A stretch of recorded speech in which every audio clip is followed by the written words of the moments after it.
Noong ika-29 ng Oktubre taong 1866, isinilang si Antonio Luna sa Binondo, Maynila. Siya ay lumaki sa isang pamilyang may mataas na pagpapahalaga sa edukasyon. Ang kanyang ama, si Joaquin Luna, ay isang opisyal ng gobyerno, at ang kanyang ina, si Lorana Navicio, ay isang masipag na may bahay. Siya ay bunso sa 7 magkakapatid, kabilang ang pintor na si Juan Luna.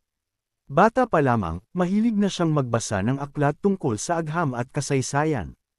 Nag-aral si Antonio Luna sa Ateneo Municipal de Manila at Universidad ng Santo Tomas, kung saan siya nagpakadalubhasa sa kimika. Pinagpatuloy niya ang kanyang pag-aaral sa Universidad Central de Madrid at naging isang bihasang pharmacologist. Habang nasa Europa, naging bahagi siya ng kilusang propaganda at sumulat sa La Solidaridad, sa ilalim ng sagisag panulat na Taga-Ilog. Ngunit sa kabila ng tagumpay sa agham, mas nanag ang kanyang hangaring lumaban para sa kalayaan ng Pilipinas.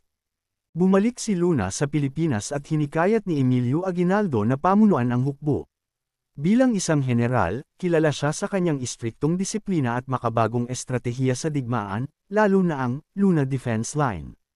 Hindi siya nag-atubiling iparusa ang mga sundalong walang disiplina, kaya't marami siyang naging kaaway sa loob ng hukbo. Dahil sa kanyang matigas na paninindigan, maraming opisyal ang nainggit at natakot sa kanyang kapangyarihan. May mga nagpakalat ng maling impormasyon na siya ay nagbabalak ng kudeta laban kay Pangulong Aguinaldo. Hindi nagtagal, nagdesisyon ang ilang opisyal na siya ay alisin. Noong ika-5 ng Hunyo taong 1899, pinatawag si General Luna sa Kabanatuan, Nueva Ecija. Sa kanyang pagdating sa kumbento, bigla siyang hinarang ng mga sundalong may dalang bolo. "General, may utos na kayong arestuhin," wika ng isang sundalo. Bago pa man siya makasagot, siya ay pinagtataga. Pilit siyang lumaban, ngunit wala siyang laban sa kanilang bilang. Sa kanyang huling sandali, binigkas niya ang "cobards" asesinos. Sa edad na 32, nagwakas ang buhay ni Antonio Luna, isang henyo, isang mandirigma, isang bayani. Matapos ang kanyang pagkamatay, nanghina ang hukbong Pilipino laban sa mga Amerikano.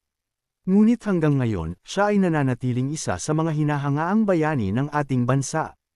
Tanong: si General Antonio Luna ba ay tunay na isang banta sa liderato ni Pangulong Emilio Aguinaldo at nagbabalak ng isang kudeta, kaya siya ipinapatay?